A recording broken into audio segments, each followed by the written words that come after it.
Good evening. This is Chinta Strausberg, producer and host of On the Case, and we are just a few days before it's time to vote. March 17th, that's Tuesday. That is the day that we can make a difference in this nation. I voted today, and I'm hoping that you do the same. We'll be back with more of On the Case right after this.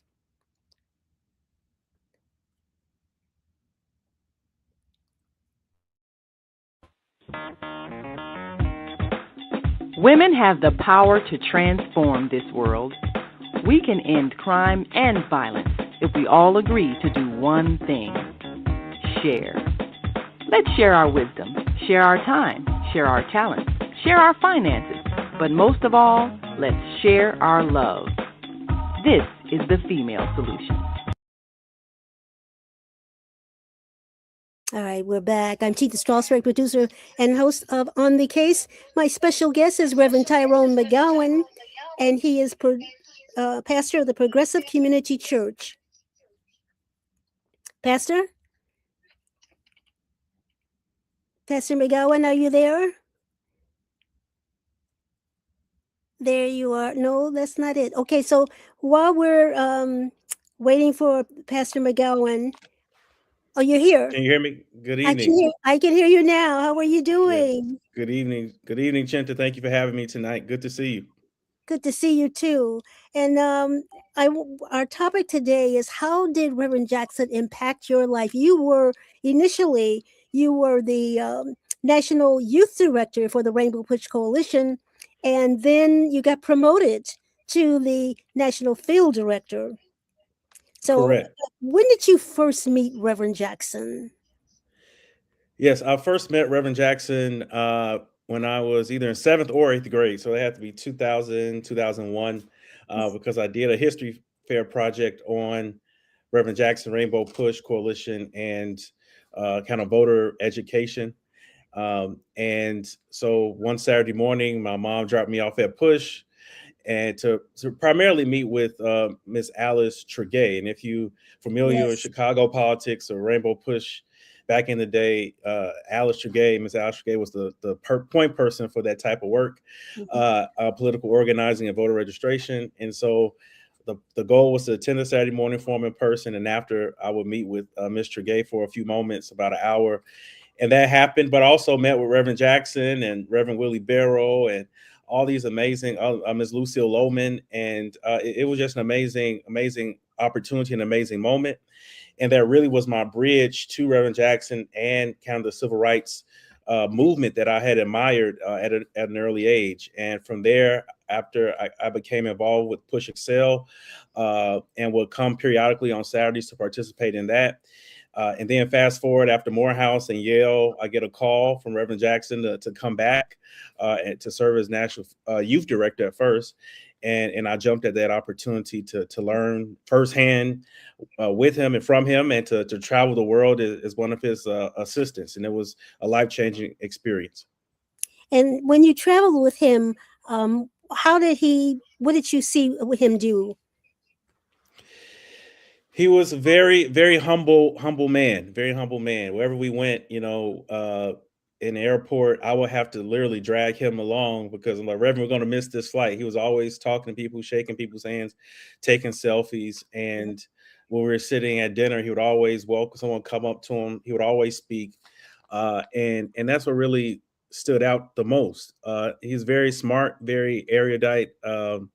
Every morning he would read, at least 4 to 5 newspapers, whatever city that we're I bought in. him that I bought him Yeah. every morning. Yes. 5 We're in Chicago. newspapers, You New did York wrong. Times. Yes, New York Times, Washington Post, the Tribune, sometimes USA Today, and he would read literally the whole paper, all those 5 papers. He would read them in like 30 minutes or less. Mhm. And I was so shocked when I first saw it. Like, Reverend, you read all this? He was like, yeah. And he would like tell me everything he read. And he was just a phenomenal person. And there will never be another person like him. Mhm. So, how did he shape your life? Yeah, the most important thing he taught me as a minister is to see the world as my pulpit, to be able to not be boxed into one issue or one discipline, that you can be multifaceted. and multidimensional as a person, as a human being. And he lived that himself. His faith. He lived his faith, but his faith was kind of the foundation for everything he did. And so when people, Reagan told him, you can't go and free these hostages, he wasn't trained in negotiation, he wasn't trained in foreign policy, but his faith told him that he could do it. And he saw these issues. They were uniquely framed these issues from that unique perspective. And so he taught me to see the world as my pulpit. He taught me to find common ground, be able to, you can come from different walks of life. We met with people who vehemently disagreed with him, but he was still able to find common ground with them, find their humanity. He had a human connection like no other. He was able to. I literally saw him go to shareholders meetings at Meta, Facebook, meet with people like Mark Zuckerberg, meet with people at Apple like Tim Cook. And then we could go also to a small storefront church and he would have that same type of gravitas. We would go to sports games. We have fun as well. We would go courtside to Cubs, Bulls games. And the players would be just as excited to see him as people were to see the players. So it was just amazing phenomenon. And it was just amazing to see that up close and personal for the 3 years that I had to travel and work with him. And so you met him when you were just in grade school, right? Yes, it was definitely before I was in high school. So 7th or 8th grade, I met him. And the last 25, 26 years. But why were you so interested in social justice at that young age? That's a good question. I always heard growing up, I spent a lot of time with my paternal grandparents. And so they were very entrenched in the church and in politics. Growing up, one side of the house, my grandmother, she had it on the gospel station 1390. My grandfather had it on WVON. So he listened to Cliff Kelly all day. So that was like my two worlds. And my grandfather, he didn't even finish grade school, but he just had kind of this sense of the world. He knew his history, Black history. He helped out in the Harold Washington campaign as a precinct captain back in the day. And so, I just kind of had that kind of secondhand kind of exposure. He's the first one who told me about Morehouse College. My grandfather did. And so it was just kind of by association, my deep connection to my grandparents, I kind of fell in love with these great figures of the movement. And like I said, Reverend Jackson was really my bridge to that movement and connected me in that way. Absolutely. So you also met Reverend Willie Taplin Barrow. And what was your impression of her? What a phenomenal, lovely, fiery, prophetic voice. I mean, she was deeply committed to the movement, supported Reverend Jackson in every endeavor. And it was, those people, Reverend Barrow, it was Lucille Lohman, it was Alice Tregay, and so many, St. Clair Booker, Eddie Ford. These people who supported Push and who supported Reverend, from the very beginning. And, we were able to, so in many ways, as we're celebrating Reverend in this season, we're also celebrating them because they put in and sacrificed so much as well, that Push would have not achieved, Reverend would not have achieved what he did without those unnamed people, who may never get their name in the history books, but we're the beneficiaries of their hard work and their labor. Do you remember Don Harris? Yes, Don Harris. I mean, there's so many. He was so dedicated. I mean, all of them were. Black man pushing. Yeah. Amazing. So is Black Man Pushing still there? I saw a few of them. I don't know if they just came back for like the services, but I did see them. Yeah. So we'll see tomorrow if they're absolutely going to form. Yeah. Absolutely. And so, Reverend Willie Taplin Barrow, do you remember her going down Dan Ryan Expressway with a wheelbarrow? I do remember that a little vaguely. Yeah, I do remember. She was fighting for contracts. How do you feel about that? And did you? What was your opinion of that? What was that? Repeat that again. What was your opinion of her going down Dan Ryan Expressway, pushing a wheelbarrow? Her last name is Barrow. Yeah, I mean that's prophetic prophetic witness in action, and sometimes you have to dramatize, your causes and what you're fighting for, and to bring attention to it. And she was a master at that. But she just wasn't. She had substance what she was trying to say, and so you definitely do the what you have to do to draw the attention, but have substance when the microphone and the cameras are there in front of you. And she had both. And like I said, she was a uniquely gifted, amazing woman of faith and resilience and power. So yeah. Absolutely. So when you found out about Reverend Jackson's passing, what was your what was your reaction to that? I know we all Yeah. expected him to pass because of the rare disease he had, but you actually work with him, as I did. Yes, we both did. We were both in the trenches together. Yes. Yeah, like I said, it was definitely, we were expecting it. We just didn't know when, or, so knew it was coming. And, it was still hard to process. And it's still, even when I saw him, and I went the 2 nights when he was lying in repose, and the actual two services, one at Salem, House of Hope, one at Rainbow Push, were just powerful services. But yeah, it's just hard to, and I think I wrote a letter to my church about it, like a tribute to him. And it's really just hard to be in the world without him, especially with what we're facing, with what we're up against.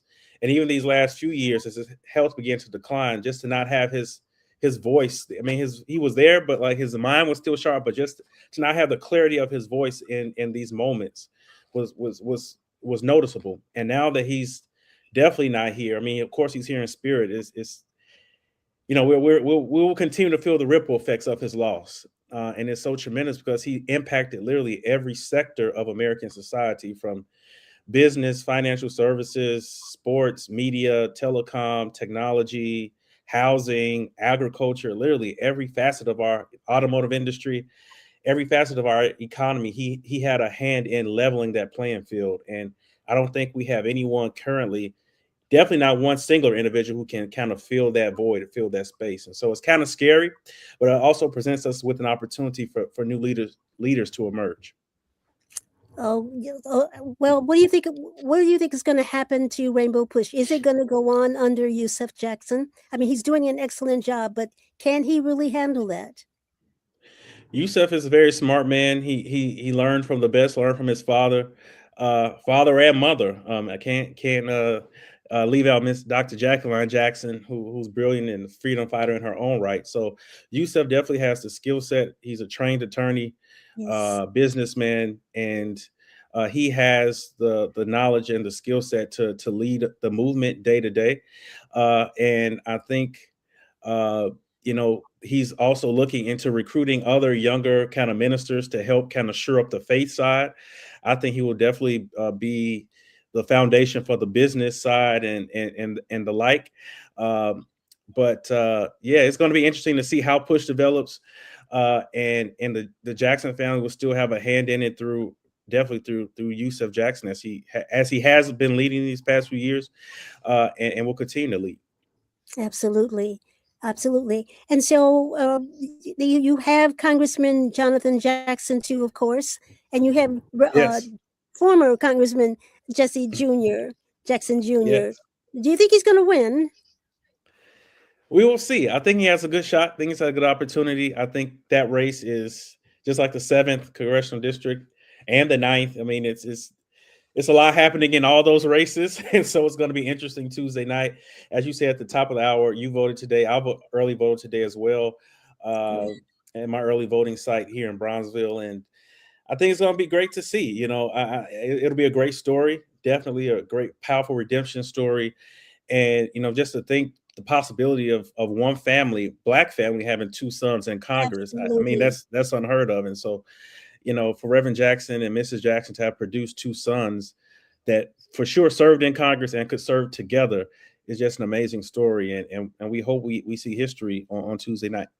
What a gift it would be for everybody too, especially his father if he were alive too. We're Yes, going Reverend. to Yes. break with a ticket break, and we'll be back with more of On the Case right after this.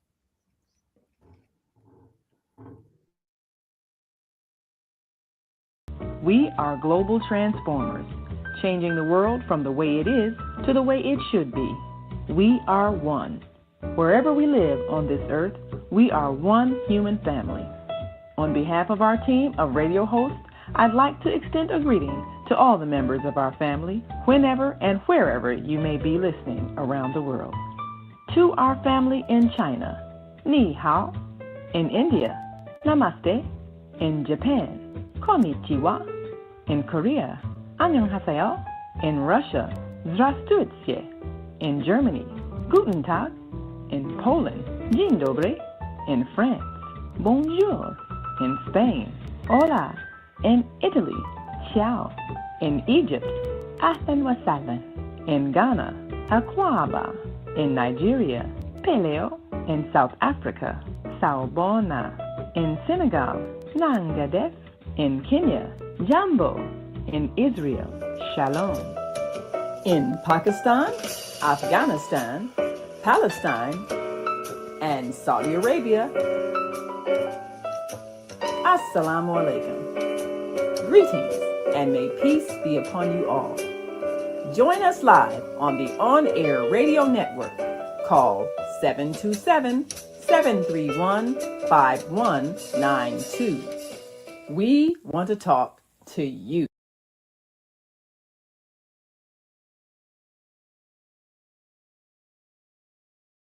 We're back. I'm Chinta Strausberg, producer and host of On the Case. My special guest is Reverend Tyrone McGowan, and he is pastor of the Progressive Community Church. Thank you again for being on the case. Now, Thank you for having me. you are, when did you decide to become a minister? And are you a PK? Yeah. I'm not a PK. A lot of people think so, but I'm not a PK.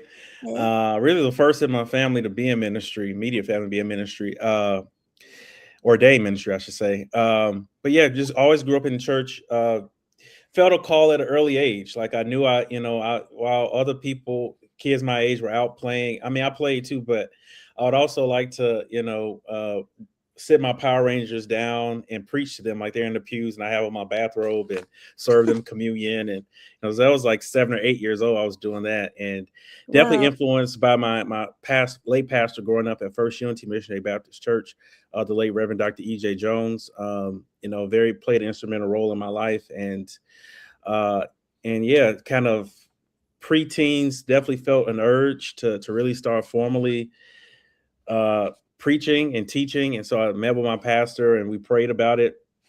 And then formally at age 13, I announced before the church on Easter Sunday morning, 2001, that I would I felt a call to preach, and the church affirmed that. And then May 2001, I preached my first Memorial Day weekend, 2001. I preached my first trial sermon and was licensed May 29th, 2001.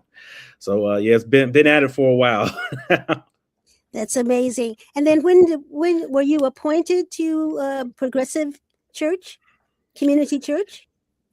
So I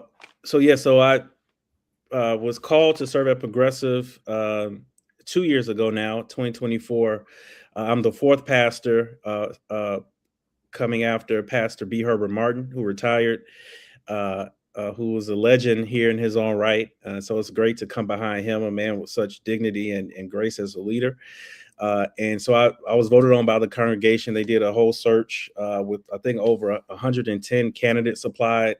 And so it was like a 2-year process. And I was able to rise to the top with the grace of God. So so grateful to be there, grateful to serve. And it's also like a full circle moment because it's the spiritual home of Mayor Harold Washington. When he was a member there under Pastor Martin. And so to, of course, have learned and served with Reverend Jackson, and now to be the pastor of the spiritual home of Mayor Harold Washington, it's like you can't get any more Black Chicago history than that. And so it's an amazing place, and Progressive has an amazing place in Chicago history and national history. Mahalia Jackson performed there, Thomas Dorsey, when other churches were kind of putting them out before gospel music became gospel music. They came to Progressive to kind of experiment with it before it became kind of mainstream. And A. Randolph was invited to host meetings there. So it's an amazing place, and to kind of be a steward of that and leading that church into this next phase of our struggle is deeply humbling, and I'm excited about it. So, and then I'm sure you are. Now, what about social justice? Do you practice that at your church? We do, and we need to do more of it, and that's kind of what I'm challenging us to do collectively as a church. We're kind of in the heart of the Bronzeville community, 48th and Wabash, 47th and Wabash. So we're trying to definitely have an impact on that 47th Street corridor, and really be an anchor for that community as it's changing and gentrifying, to say that everyone has a place there. And as we're seeing recently, the cuts to SNAP benefits, we saw a spike in our attendance with our monthly food giveaways because of that. We're looking to increase some of our health programming in the church, as well as people are having to choose between, can I afford health medicine, or can I afford to eat today? So we're trying to do those things at a very practical level, at a very real level, to show that the gospel is still relevant, and to meet people where they are, not just on Sunday mornings for an hour and 30 minutes, but from day to day. People need the church to be there, especially in times like this. And so that's what we're trying to do, and trying to solidify ourselves for the future. Right. And you're also in law school?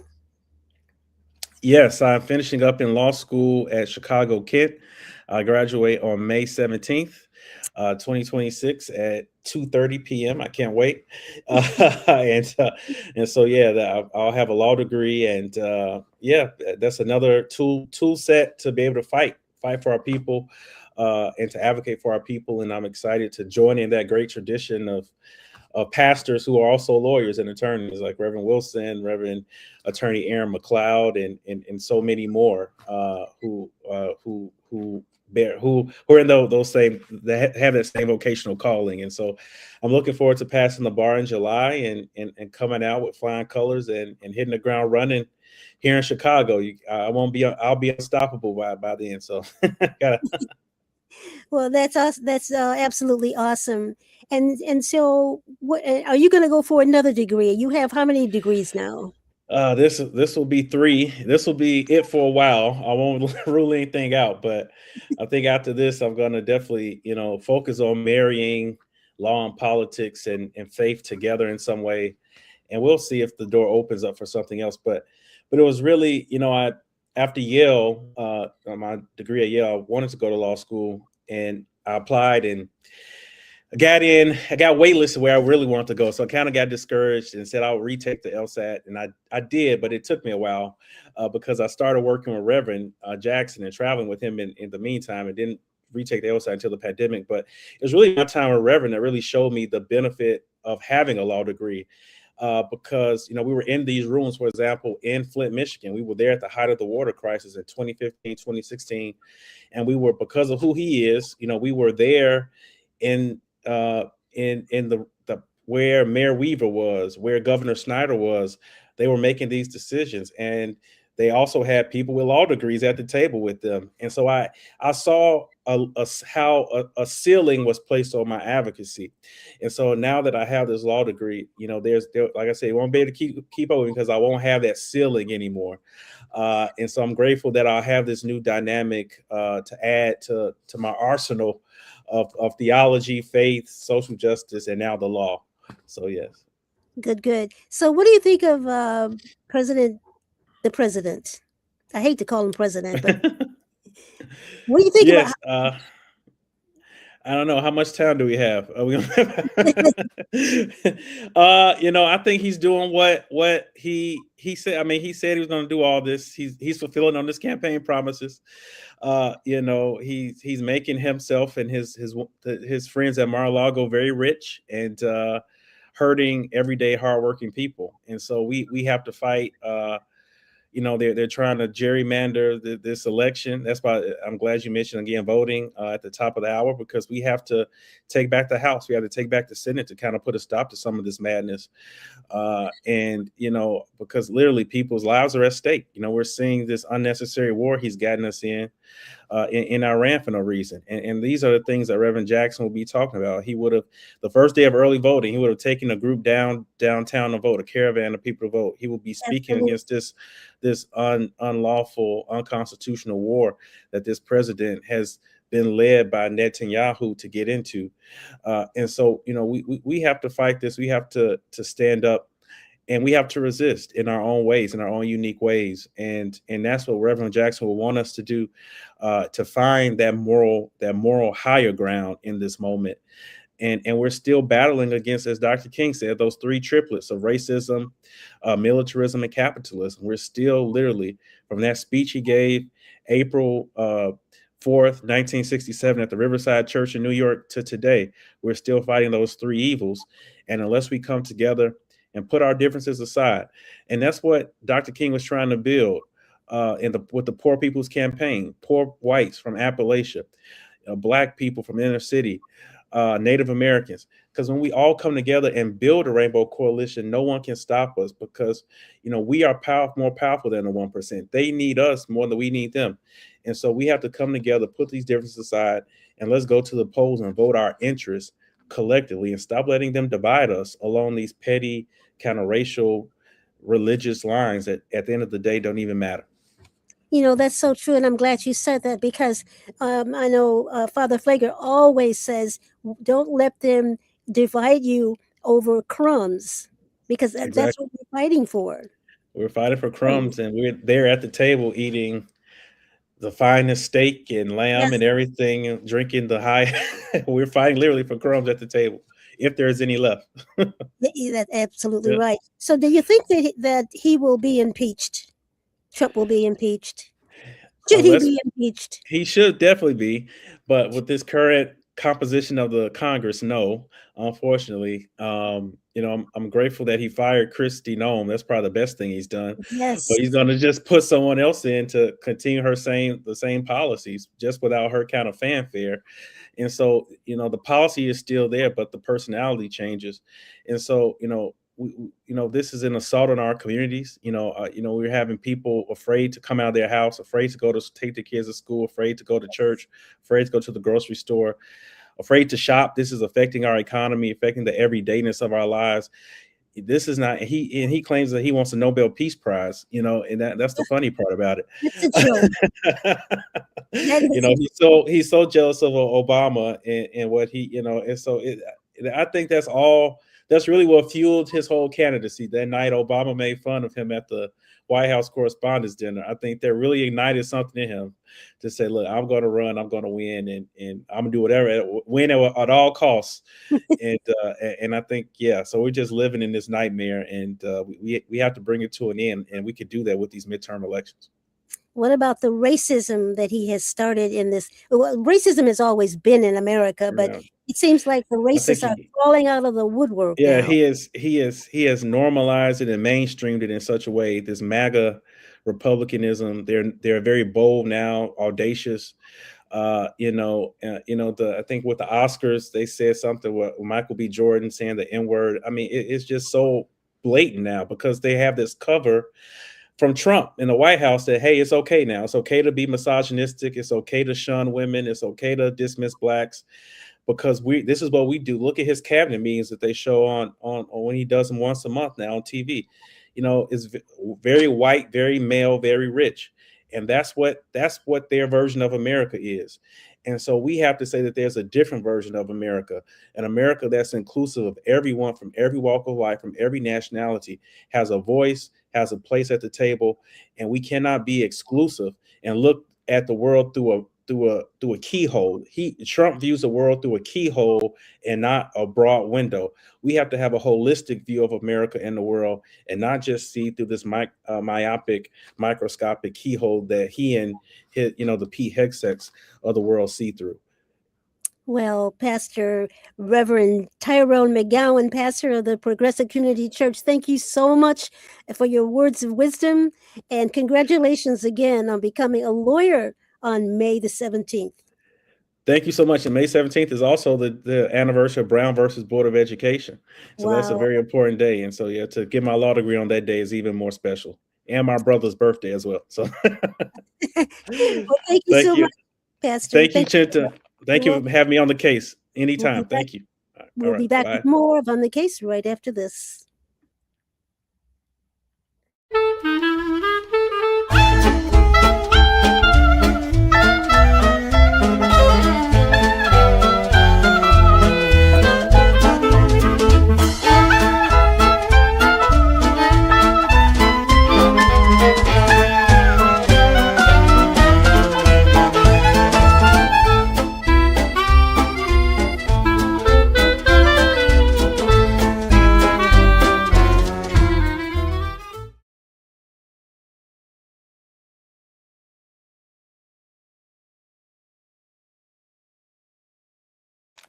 Okay, we're back. I'm Chinta Strausberg, producer of On the Case, and we have two very special people. These are young people, Rutherford and Nelson Simmons. They are members of the Rainbow Push Excel program. The Push Excel program is the educational arm of Rainbow Push Coalition. Of course, it was created by begun rather by the late Reverend Jesse L. Jackson Sr. So, welcome to On the Case twins. And they're twins too. There Hello, you are. hello. Thank you so Hello, much. hello, hello. And it's hard to tell you two. No, I grew up with twins. And my grandmother, their mother, couldn't tell them apart, but I did. So I got to get used to you two. hmm Hey, So when did you meet Reverend Jackson? We met Reverend Jackson when we were 7 years old, and we're 18 now. And so we had just joined Push Excel about a year before that, and we were doing oratorical competitions, and we met Reverend Jackson, and it was just. I think at 7 years old we didn't quite know yet like the presence of greatness we were in, um, but we knew that something great was going on. yeah, Yeah. kind of to just piggyback off of that. Like you said, we at 7 years old, you don't really think about much. You listen to your parents. Our parents said Jesse Jackson was this great person, civil rights leader, and he worked with Martin Luther King, and we knew about him, but we didn't really know about Jesse Jackson. So kind of looking back now at our 18 years old age, at this big age, what it meant to actually you know just be in the presence, like Nelson said, be in the presence of greatness at such a young age and meet him and kind of to be um kind of mentored by him. It was really special for us. Yeah, Okay. And so now which one is the actor? that's me. That Nelson. Yes. Okay. So how did you get into acting? And was this a result of being in the Push Excel program? Yeah, absolutely. I mean, I've always been interested in like storytelling and in acting, but in terms of like the training I received from Push Excel, that was started by Reverend Jackson, and kind of the confidence I gained by because when I was young, it was like it was rare to see a bunch of black men and black women up on stage giving speeches and speaking confidently. It was rare, and then I was introduced to Rainbow Push, and my eyes were really opened, and it was really kind of a foreign concept for me to be like, oh, I'm seeing all of these people who look like me up on stage and I can do it too. So I had always been interested in acting, but like in terms of the technique I gained in public speaking and the representation and inspiration I received from seeing my people up on stages, speaking and giving speeches, that really hit me and really made me want to go even harder at acting. And even when I speak about how I started acting now, Push Excel and Rainbow Push and Reverend Jesse Jackson are always things that I mention. I don't think there's a time when I've been asked about how I started acting where I haven't mentioned Rainbow Push. And so just that, like, that's a testament to the type of person Reverend Jackson was, and the type of inspiration he had among generations. That's awesome. So, where have you acted in movies? Or what? So I'm mostly a theater actor. I have done a handful of shows in Chicago, at the Goodman Theater and the Chicago Children's Theater. I've done a few independent films, but now I'm at Elon University. I'm studying acting, and so I'm really just getting that training and getting that the I'm naming everything um and learning more than I have. And that was another big thing that Reverend Jackson was big on, was education. And I would be wrong to say that he didn't influence um my thriving and my stride to education and to have an excellent educational standard. Mhm. All right. And when you first met him, what was your impression? Mm.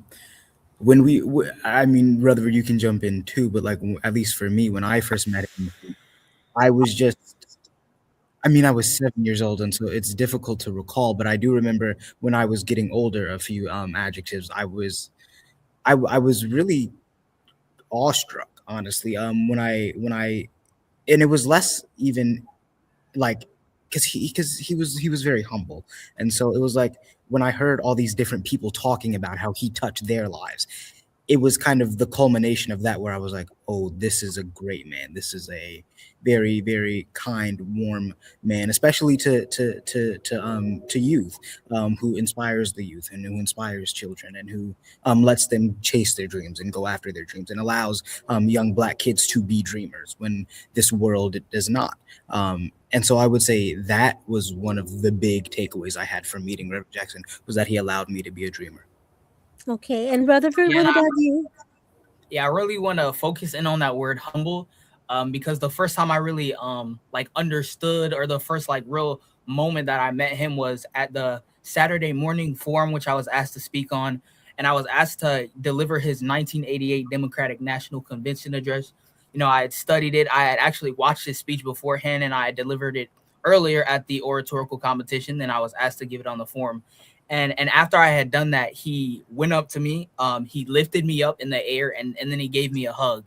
And at at at 7 years old, even then, I was like, wow, this guy's really nice. And it just speaks to just the amount of humbleness he has, and like Nelson said, you know, the amount of love he has for the youth. You know, when he used to, well, he always said, I am somebody, but he would say, I am somebody, and he would, you know, just inspire the youth to be themselves and to just understand, you know, who they are. So yeah, that's kind of the first time I remember, you know, meeting him, and just the love that he gave me at such a young age, and the amount of just humbleness he had. Because really, some people who would be in that situation, they wouldn't care about children. You know, they have all this power, all this influence, you know, and they're at this high level. You know, why would you, you know, lift up a kid? And it's just the fact that how humble he was and how caring he was for the youth. It was just so powerful, and honestly, I was so grateful for that moment. Okay. And so where have you spoken to? The different places where you have spoken. Yeah, so like I said, I've spoken at oratorical competitions, at the Saturday morning forum, at the Martin Luther King Scholarship Breakfast. I've done some of those, and I also have I'm a minister as well. So I accepted my call um, at the 2024 National Youth and Young Adult Conference in 2024, obviously, and you know, I recently just became a minister last year. I think it was around November. Yeah, November. And so I do give messages at my church as well. And kind of like Nelson said, the confidence that we get from that we got from oratorical, you know, the oratorical competitions, it kind of just gave me the confidence to just to speak in front of anybody. So you know, I love God and all that kind of stuff, which is why I kind of, you know, accepted my call. But the also the fact that I can just give a speech to anybody, in front of anybody, anywhere, is all because of Jesse Jackson and what he started with Rainbow Push. You know, how they taught us to, you know, give, you know, influence others. They taught us, you know, how to speak with our voices, you know, how to use our hands. And so just they kind of taught me how to be a, you know, a prophetic speaker, or you know, a motivational speaker. So it kind of inspired me to, you know, be confident. And during my messages that I give in my church, you know, it inspired me to be confident. That is amazing. I did not know that you were a minister. You're 18 years old. Yeah, Um, 18. why did you go into ministry? Well, honestly, I've kind of wrestled with this a lot, but it's really just I felt that calling at the Youth and Young Adult Conference, and it's really because I have that background in speaking. I've always been able to speak in front of others, and so to talk about God and to speak, they're both two things that just come naturally to me. They're two things that are just so easy for me to do. And so why not, because God calls us on this earth to, share his word, to spread his word, spread the gospel. And it's if I can easily speak in front of people and I love talking about God, why don't just bring them in together and, minister to others, and yeah, that's pretty much why I did it. It's because I was good at speaking, and I just love God, and his calling for everybody on this earth is to minister to others. And I had given a couple speeches actually before I accepted my call, at church, and they came easy to me, were kind of fun, and it was one of those things where I wasn't nervous when I did them. So I thought, maybe this is for me, and so that's what really inspired me or started me on my journey of ministry. That's beautiful. Now, also you're in school. Where are you going to school now? So right now I'm at Marion University in Indianapolis, studying exercise science, and now I'm a freshman. Wait a minute. You're studying science and you're a preacher? Exercise science, yes. So I'm doing ministry, at my church, and then I'm studying exercise science here at Marion. Okay. All right. Tell me about that. Explain what that program is about. Yeah, of course. Well, exercise science is really about the body, studying how athletes move, how athletes, if they get injured, studying exercise science would basically prepare me to, help them with that injury, help prevent those injuries. Right now, I'm also in nutrition, so studying nutrition, how I can make an athlete better. So it's really specific towards athletes, how to prevent their injuries, how to make them better. It all started when I was in high school, and I took a exercise science class, and from there, the class was very hard, but it was genuinely like my favorite class ever. I was so happy to just be in that class. Because it was taught by a real doctor, and that's very rare for a public high school to have a real doctor as a teacher. But yeah, she taught. We did some labs, we did some tests, ran some tests, and that's really what made me want to do exercise science. And I've also played soccer, so I'm an athlete. So I just like to help people, really. And exercise science allows me to do that, which is the main thing that drew me to exercise science. All right. What is it like being twins? It's fun. I mean, yeah, it's really fun. It's kind of like I don't really know I don't know how to describe it because I've never not had it. It's just something that's been so natural. I mean, it's been super fun. Especially when we were really young, to just like have a built-in like best friend, someone who, like, when we were like sharing a bedroom when we were like 7 through like until we left, to just like when we were like kids, to have someone to talk to and like to joke with, but also to have like someone who like has your back. It's always good to know that there's always someone who will have your back, and who it's very, very difficult to make them not have your back. And so that's been a big thing. Rutherford actually came to Elon University last weekend because it was his spring break that just ended, and we hung out. He met some of my friends, and so yeah, it was a lot of fun to see him again last week. All right, we're going to take a break. We'll be back with more with the twins right after this. Peace and love. I'm Michelle Renee, host of Education Nation, live on the Female Solution Global Network every second and fourth Sunday from 12 p.m. to 1 p.m. The intention of Education Nation is to raise awareness about the literacy crisis and to offer information to combat the problem. The goal is to awaken an army of reading coaches and mentors. You will experience guests who are doing their part in the community to ensure youth in their circles are reading and thinking critically. I look forward to serving you in this capacity. Literacy is freedom, and Education Nation will offer information and strategies to help ensure our young people stay free. All right, we're back. I'm Chinta Strausberg, producer of and host of On the Case, and my guests are Rutherford Simmons III and Nelson Simmons, two wonderful twins. I mean, I shouldn't say twins, but they are twins. And I grew up with twins. My aunt Ruth and Elma. Elma was good at math, and Ruth wasn't at St. Joseph Elementary School, and so they dressed alike, and the nuns didn't know them apart. Have you ever done that? Um, I can definitely relate to the one's good at math, one's not part. I can tell you that for a while I was not good at math, and Rutherford was much better. But like we have, I mean, when we were younger, our parents used to give us the same outfits, or at least similar outfits. So yeah. Did you play tricks on your parents? I feel like our parents knew us really too well for us to trick them.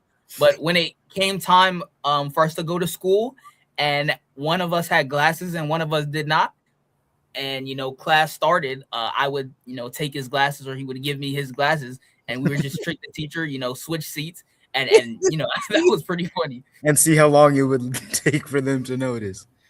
See, I figured you did something like that. And so, do you talk together like Elma and Ruth would say things together at the same time because they were on the same thought pattern? Do you do things like that? Oh yeah. So kind of like twin telepathy. Yes. Yeah. We really don't.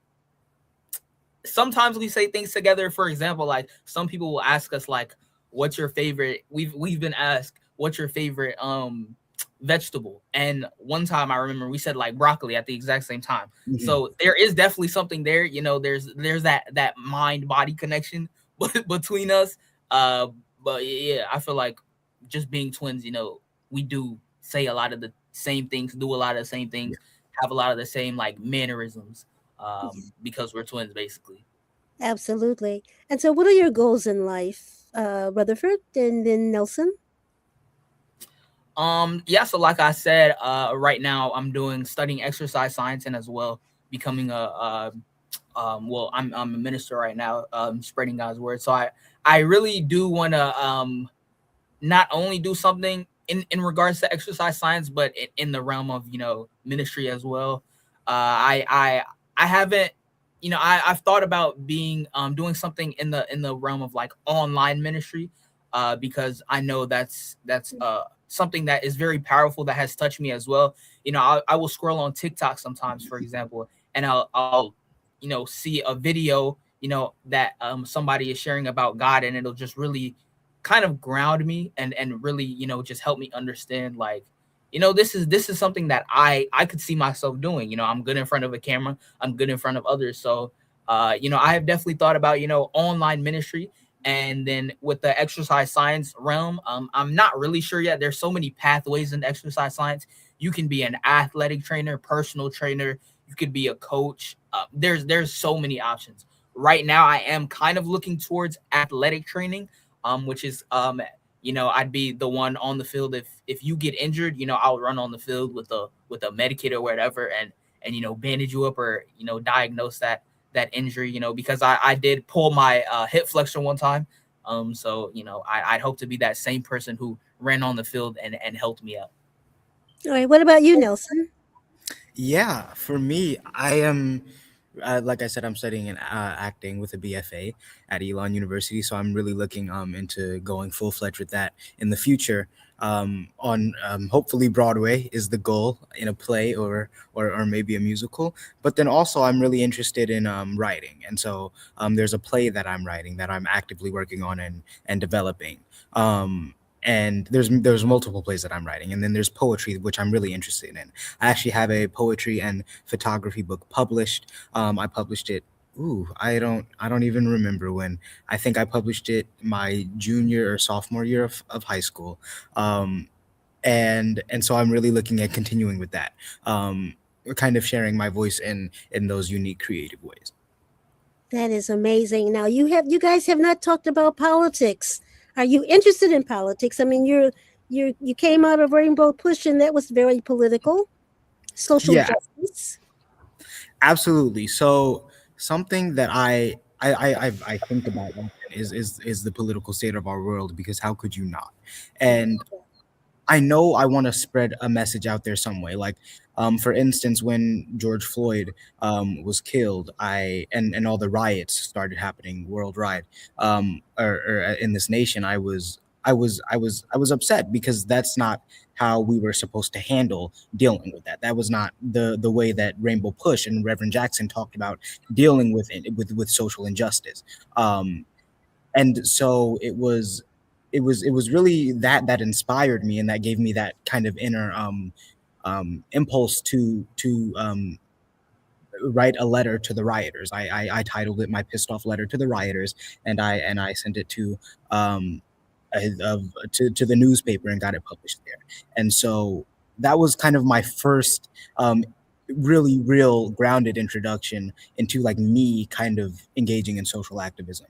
And I know I want to continue doing that. I'm just not exactly sure how. I know social media is a big way to take advantage of my voice, and using that to get to talk to our generation, because our generation is becoming more and more and more politically aware, more and more involved in politics. And so I think if using social media can get the right messages out there, the messages that were pushed in terms of global peace and love, and not fighting petty wars like we're doing now, in and outside of our country. I think social media is a great way to get that out there. Not unsimilar to what Rutherford said about him and ministry. All right. And what about you, Rutherford? Yeah, of course. Like Nelson said, politics is definitely something that needs to be talked about, especially in regards to inequalities that we face today.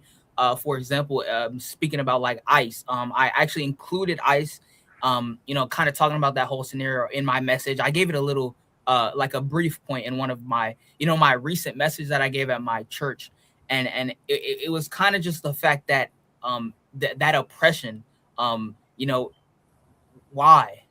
Like why is that going on? Why is that something that people are supporting? Like, why are we supporting taking people from their homes, and taking people from their families? And I definitely do think, yes, that is something that does need to be talked about. Civil rights, social inequality, things that Jesse Jackson talked about, things that young people are speaking about now, in regards to social inequalities. That is definitely something that does need to be talked about. And I did speak about that in my message, kind of like and kind of like Nelson said, that is definitely something that I think is important to be talked about. And if given the opportunity, I wouldn't be opposed to maybe going into politics, maybe talking about that, maybe I definitely do think I will have to learn more about current political situations. But I wouldn't be opposed to speaking up for what is right, and speaking up for things that need to happen in politics, in economics, and whatever needs to be talked about. And what is your opinion about the ICE agents killing Americans, the two Americans, and shooting others? How did Yeah, what was your reaction? yeah, honestly, I didn't want to watch the video. I know it's out there. I know it happened. But I didn't watch the part where unfortunately she was killed. It was hard for me to watch that, because if you know me, I'm kind of, I don't I, I'm kind of an emotional guy, and I didn't want to watch it because it was kind of hard for me. Yeah. But yeah, I think that it's crazy that some people, they can walk around with masks, hiding who they are, but taking people from their homes and kind of just causing disruption to society. So yeah, I don't think it's right. I don't think it's right to take somebody from their homes. I don't think it's right for you know people to just be killed out of nowhere. So yeah, I definitely don't agree with what's going on right now. And I think that, you know, it definitely needs to stop. I think that deportation can definitely be handled in a better way. You know, we were told that you know, the ICE agents were supposed to take, you know, criminals, all of these, you know, dangerous people. But when you see, you know, a child being taken and you know, put inside of a jail for hours or even days, that is not I didn't know that a child was a convicted criminal. So if we're going in, you know, to talk about that, yeah, I don't think it's right. I think they're going in a totally wrong direction. I definitely think it could be handled in a much better, much safer, non-violent way. Absolutely. What about you, Nelson? What Yeah, was your reaction? you know, it was I can't say that it was surprising, and that's really unfortunate because we have a president who is in charge of this, who stated that he could stand in the middle of the street and shoot someone and people would still vote for him. And so when you have not him doing that, but when you have people who are working for him doing that, it's not surprising to me. It's evil and it's vile, and I can't help but think back to the Black Codes.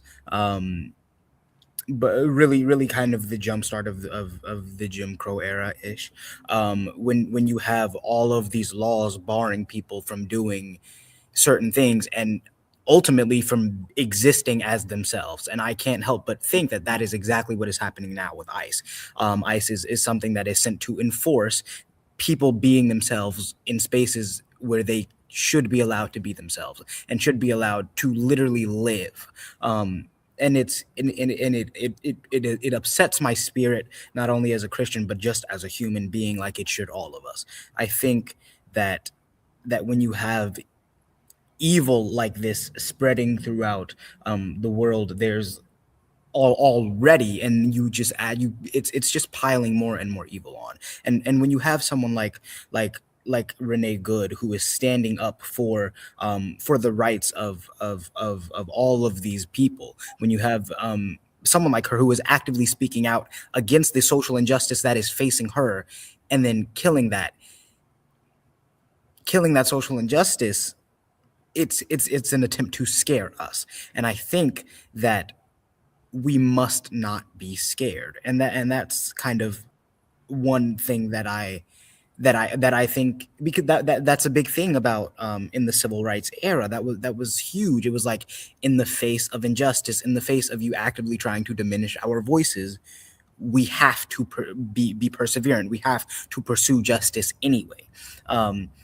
And so I think that with all of this happening, we have to remember to keep being perseverant, to keep pursuing justice, to keep standing in the authority that we have to exist as people anywhere.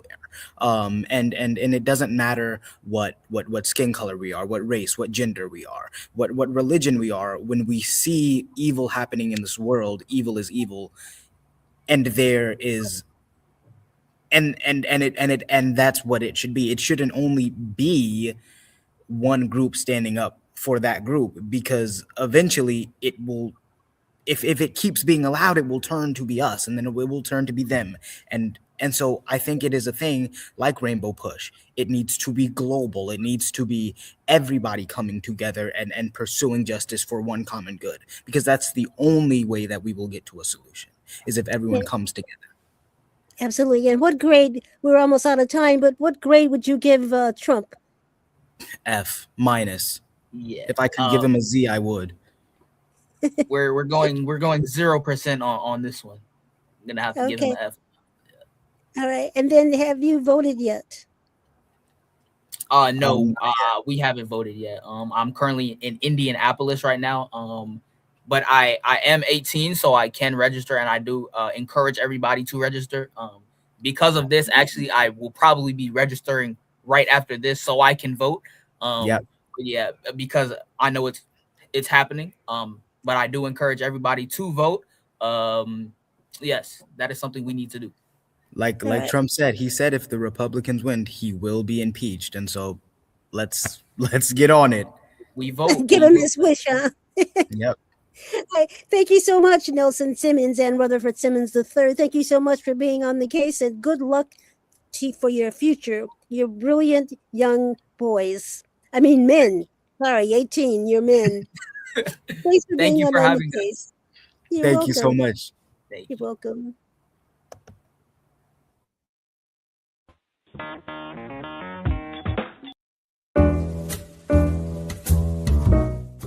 We've come to the end of our show today. If you missed any broadcasts, go to our website for the audio and video archives at www.thefemalesolution.com.